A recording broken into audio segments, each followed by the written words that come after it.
mess up, fix it, and go on. My greatest challenge as an HR area manager was not at the hands of an arbitrator, not at the hands of a union president, not at the hands of an attorney, not at the hands of one of my bosses. It came at the hand of my then, I think, 13-year-old daughter one Christmas afternoon. We'd had a great Christmas, and me and my HR wisdom and everything, I'd given both of my daughters a checking account for Christmas. And I had a list of duties, which was the job description, that they had to complete that week. And at the end of the week, $5 would go into my older daughter's account, and $3 would go into my younger daughter's account. Well, my youngest daughter, Autumn, I noticed something was bothering her later that afternoon. We'd had a phenomenal Christmas. Phenomenal.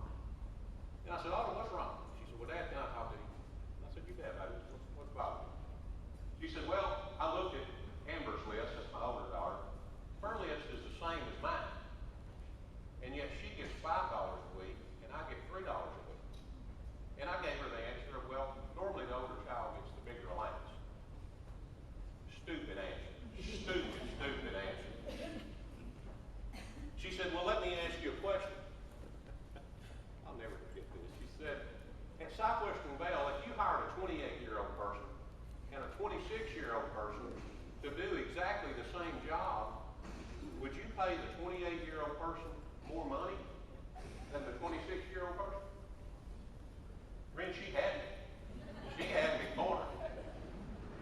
I had 3 possible answers. At the time, I really only thought of 2, but at the time, I had 3. The first one was to handle it maybe like my generation, the generation prior to me would have handled it and said, I'm the dad, and that's the way it's going to be.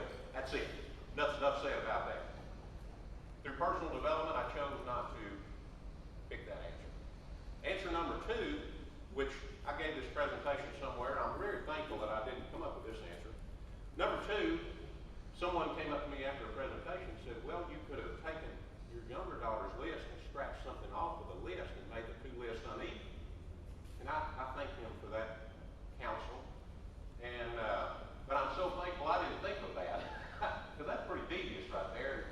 That reminds me of that old saying, he who looks under the bed is hidden there himself first before. I learned a lot about this person's character. I didn't want to, you can learn a lot about people's character, about what they say, how they handle situations. If you think you want to promote someone, take them to dinner and have the waiter or waitress knock a glass of water over on their lap or mess their order up. You'll find out a true display.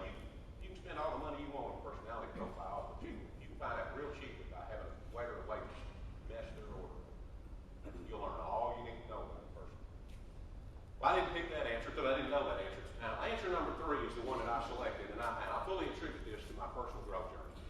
I looked my youngest daughter in the eye and I said, Autumn, you, as a 13-year-old child, have just effectively argued equal pay for equal work with your dad/HR manager, and effective immediately, you're going to receive a $2 a week compensation increase.